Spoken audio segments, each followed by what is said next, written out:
All right, this is about my near death experience. So on September 11th, 1998, I was in a single car accident. I rolled 4 times, was ejected from the sunroof while on a country road, going too fast around a curve.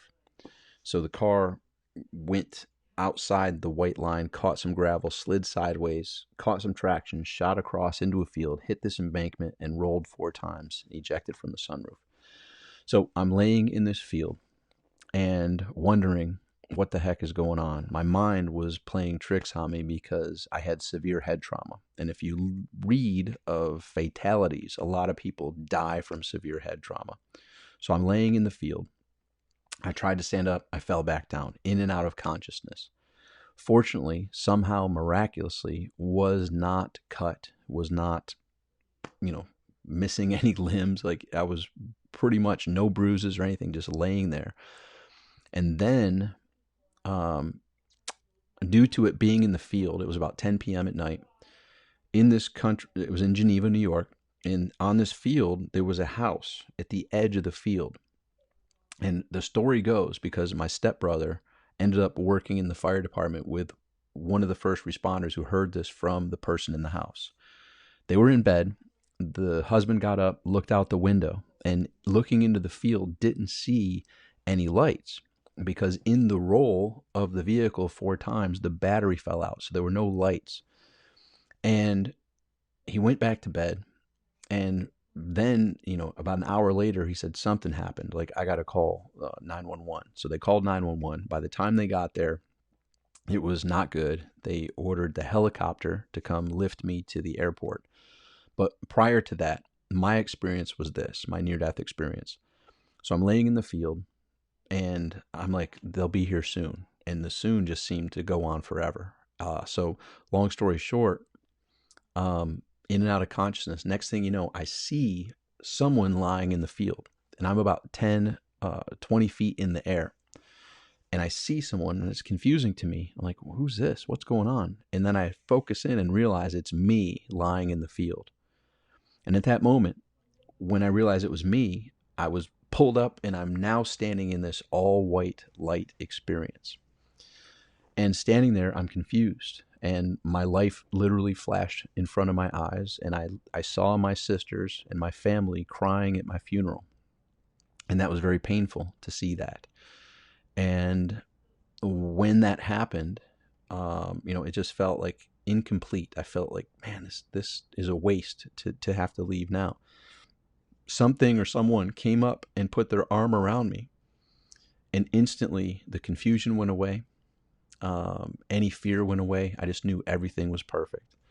And even though it was all pure white light, we turned 180 degrees. And when we turned 180 degrees, it's all white light, but we're staring at these doors, and these doors are open, and it's just emanating this huge amounts of light coming at me and this thing that was next to me. We start walking towards the doors. And halfway there, I said, stop. This isn't how it was supposed to end. I know you had more for me to accomplish. Send me back. And that's the last thing I remember. Apparently, I had been helicopter lifted from that accident scene to the University of Rochester Medical Center, Strong Memorial Hospital in Rochester, New York. And when I woke, I had a respirator breathing for me in intensive care unit, ICU. All I remember is that it's very painful to have a respirator breathing for you once you gain consciousness. And it's like I just took a breath in. It breathes in and out. Whether you want to breathe in, it's on its own thing, and it's very painful. So they took the respirator out. I had severe head trauma, and I had some nerve damage in my leg. Now, with severe head trauma, I also had aphasia.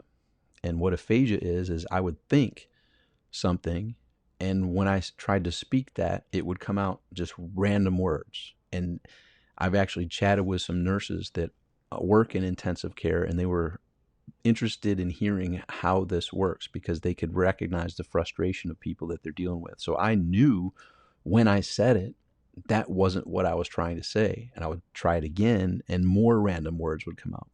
So basically, you would think, like it says, click here at any time to view the post on Periscope. I see an image here that comes up, and it would just say red, cat, house, barn, random words. And I would know that's not what I'm trying to say. And with severe head trauma, I don't know all the details. I'm no nurse or doctor or anything, but apparently my head was swelled, and that led to the aphasia. And with that, they don't know if the person will gain back full capacity or any variance of staying that way forever or getting better. They don't know. So the nurses and the doctors would tell me that you may, with the severe head trauma and with the nerve damage, you may never walk or talk properly again.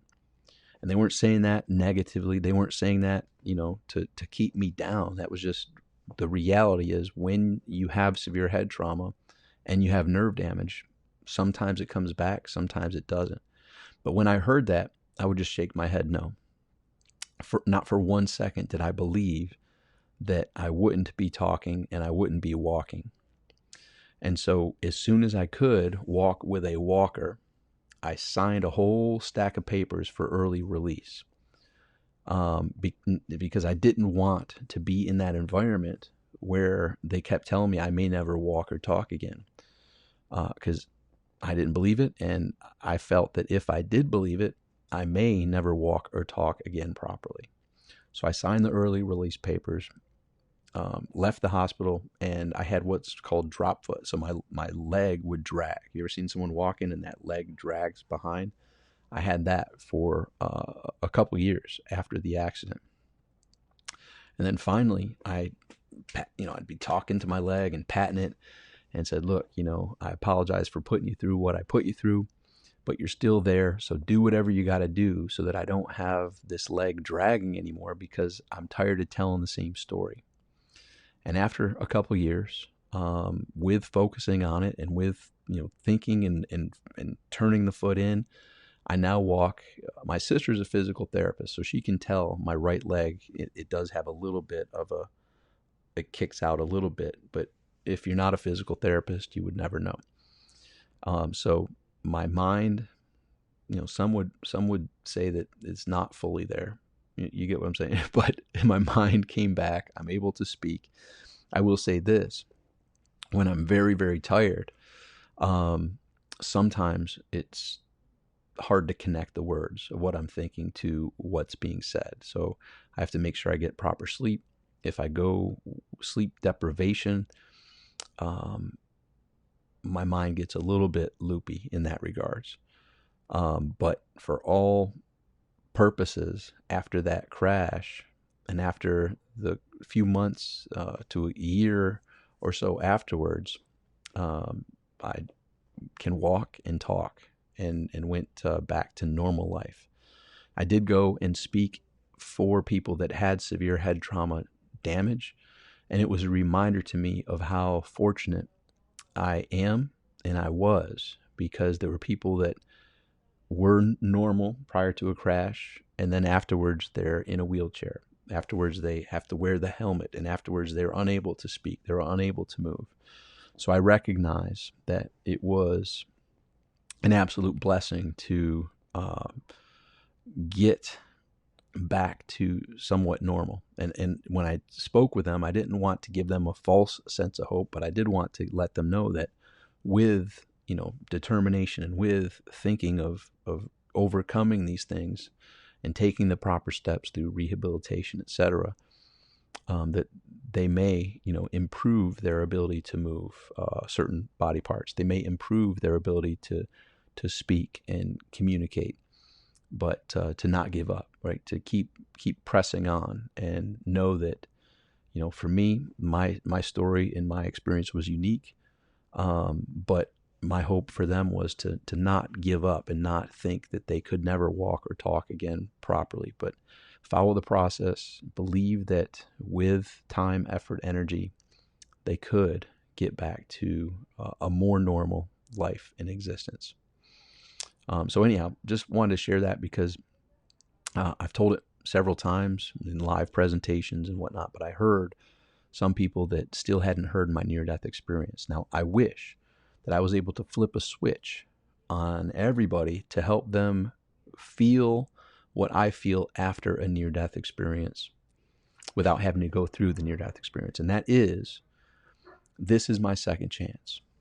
And literally every day, each of us could choose, this is my new beginning. The old way doesn't have to be the new way. I can live boldly and go for my dreams, because here's my thought. I am invincible until I'm not. I am immune to death until I'm not. I won't live a second shorter or a second longer than what I'm meant to live. And while I'm still alive, it's my duty to live. Not out of fear, not out of negativity, not out of holding myself back, but in boldness and gaining clarity on what it is that's mine to do and going for it. Because this journey is brief, regardless of how long each of us live. It's over like that. So while we're here, get clear on what it is that you desire, personally and professionally, for your health, for your relationships, for your finances. And get clear on where you are, where you want to go, and put a plan of action in place that can get you one step at a time, one day at a time. And you will be amazed how one step at a time, one day at a time, you will get so far in the progress. And the accomplishments that you'll have will be so amazing. And the happiness and the joy will be so incredible, because you're seizing the moment. You're not letting fear to hold you back. You're not letting other people's opinions hold you back. You're boldly gaining clarity on what it is that you desire and taking one step at a time to get there. So that's my near-death experience. I hope it is helpful for you. I have a whole bunch of great resources for free. If you go to thesimplifier.com, you can register for my app, which has over $5,000 of free gifts waiting for you to help you take your health, your relationships, and your finances to the next level. Go to thesimplifier.com, and I will see you there. Until next time, make today great.